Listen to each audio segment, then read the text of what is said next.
మాజీ మంత్రి నాగం జనార్దన్ రెడ్డి మీకు తెలుసు.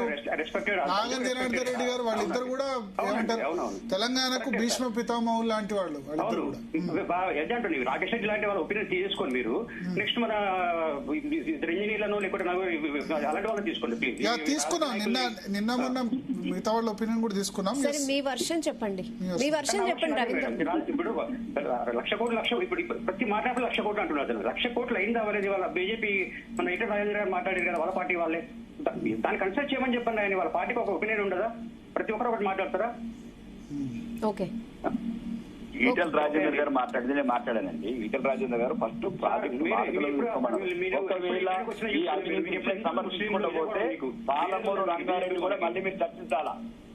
నేను ఏమంటున్నానంటే ప్రజలు దీంతో పాటు అవినీతిని కూడా కొద్దిగా గమనిస్తేనే రాజకీయ నాయకులు మార్పు వస్తారు తప్ప నేను ఏదో ఇప్పుడు విమర్శించడానికి ప్రతిమర్శనం చేయడం కాదు. 3 సంవత్సరాల నుంచి 12 లక్షల కోట్లు శాసనసభ్యులుగా మాట్లాడుతున్నాను. 12 లక్షల కోట్లు మళ్ళీ ఇంకా నేను ఏమంటున్నానంటే మీకు దాని ఆర్గ్యుమెంట్ గురించి కాదు నేను చెప్పదలుచుకున్నది. తెలంగాణ ప్రజలకు మరి ఈ రకంగా నిర్లిప్తంగా ఉంటే ఇంకా పాలమూరు రంగారెడ్డి కూడా ఇదే చర్చ చేయవలసి వస్తుంది భవిష్యత్తులో. 84,000 కోట్లు పెట్టిన తర్వాత భరత్ ఈ రోజు కాళేశ్వరం అయింది. మనం ఇట్టనే డబ్బు పోని అవినీతి కానీ సమర్థించు. ఒకవైపు అవినీతిని ప్రశ్నిస్తూ ఇప్పుడున్న ప్రాజెక్ట్ ను ఉపయోగంగా తీసుకుంటూ రైతులకు ప్రజలకు ఉపయోగపడాలని డిస్కషన్ సాగాలి. మళ్ళా నువ్వు అవినీతిని ప్రోత్సహిస్తే 84,000 కోట్లు రేపు పెట్టిన తర్వాత పాలమూరు రంగారెడ్డి ఉండిపోతుంది భరత్. దానికి 3 నెలలు ఆయనకు శాసనసభలో చెప్తున్నాను 33,000 కోట్లు 33,000 కోట్లు 33 జిల్లాలకు ఈ జిల్లాకు 1,000 కోట్లు అవినీతి జరిగితే దాని మీద చర్యలు తీసుకుని ఇప్పుడు జరగాల్సింది ఏంటో చూడమని జరగాల్సింది ఏంటని చెప్తున్నాను. నేను చెప్పినప్పుడే చెప్తున్నాను రాజకీయాలకు అతీతంగా ఆల్ పార్టీ కమిటీ అంటున్నాను. బీజేపీ శాసనసభ్యులుగా మాట్లాడలేదు. మా ఈటెల రాజేంద్ర కూడా ఏమన్నారు, డిజైన్లు ఏమున్నా ఇదేమున్నా ఫస్ట్ నీటిని ఎత్తుకోవాలని చేయండి ఉపయోగం తీసుకురండి అన్నాడు. ఏం చెప్పాడు అదే తెలంగాణలో 1,00,000 కోట్లు బరాబర్ అంటాం. 1,00,000 కోట్లు ఎందుకన్నా 33,000 కోట్లు ప్రస్తుతం ముఖ్యమంత్రి అంటున్నా రక్తం మరిగిపోతున్నది అంటున్నాడు. అంటే ఖర్చు పెట్టింది 94,000 కోట్లు కదా, 1,00,000 కోట్ల అవినీతి ఎట్లా అవుతుందని బీఆర్ఎస్ క్వశ్చన్ చేస్తున్నారు. ఇప్పుడు 94,284 కోట్లు అని చెప్పలేమండి. అంటే మొత్తం అవినీతి కాదు కదా, దాని ద్వారా రిజర్వాయర్లు, పంప్ హౌస్లు, టన్నెల్స్ ఇవన్నీ నిర్మించారు కదా. ఇది విచ్చలవిడి అవినీతి వల్లనే నాసిరకం కట్టడాలు వస్తున్నాయి. మీరు గమనించండి. నేను అవినీతిని ప్రోత్సహించట్లేదు, అవినీతిని ప్రశ్నించట్లేదు. గుర్తుంది మీరు గతంలో దుబాయ్ లో లేకపోతే ఇంకో చోట చేస్తే ఉరిదిస్తారు ఇటువంటి చేస్తే అని అన్నారు, గుర్తుంది మీరు? అవును, ఇంతకుముందు మీటింగ్ కూడా చెప్పాను. మొన్న కూడా అన్నాను ఏసీబీ అధికారులను ఫాలోఅప్ చేసుకుంటూ మొన్న కూడా ఇంటర్వ్యూలో అన్నాను. దయచేసి ఏసీబీ పట్టుబడ్డం కూడా ఏ అధికారి దగ్గర కూడా మొత్తం బంగారు తెలంగాణ అక్కనే కనబడుతుంది.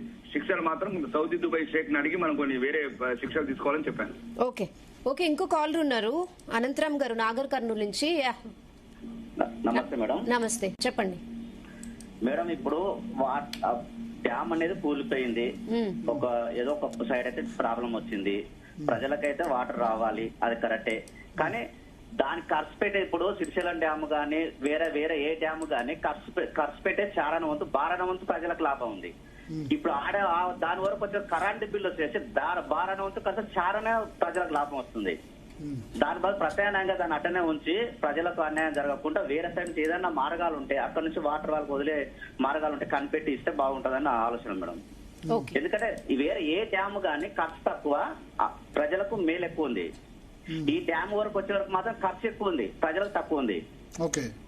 ఇది కాకుండా ప్రత్యామ్నాయంగా ఇంకా వేరే సైడ్ ఏ మార్గమైనా సరే, అంటే పండే పంట కంటే నీళ్ళ లిఫ్ట్ చేసే ఖర్చు ఎక్కువ కాబట్టి ఇది వాడొద్దు అంతే. అవును సార్, నేను అనేది ఏంటంటే ఏ డ్యామ్ అని తీసుకుని ముందు మనకు ఖర్చు తక్కువ ఉండాలి, ప్రజలకు ఉపయోగం ఎక్కువ ఉండాలి. కానీ ఖర్చు ఎక్కువ ఉండి చారణ వంతు లాభం ఉంటే ఏమి అవసరం చెప్పండి. అయితే తెలంగాణలో ప్రాబ్లం ఉంది కదా, లిఫ్ట్ చేయడం తప్ప వేరే మార్గం లేదు. తెలంగాణ దక్కన్ పీఠ ఇంత ముందు ఉన్నాయి కదా, ఇంత ముందు కట్టిన స్థానం ఉన్నాయి. నాగార్జున సాగర్ అయితేంది, శ్రీశైలం అయితేంది, జూరాలు అయితే వాటర్ అడ్డు కట్టి గేట్లు ఓపెన్ చేసే వరకు మన వాటర్ వస్తుంది ఏదో ఒక సైడ్ కి అయితే. ఆ విధంగా ఆలోచించకుండా గోదావరిలో ఇష్యూస్ ఉన్నాయి కదా. ఇప్పుడు పాలమూరు రంగారెడ్డి కూడా ఎత్తిపోతలనే కదా, పాలమూరు రంగారెడ్డిలో ఖర్చు లేదు కదా. ఇప్పుడు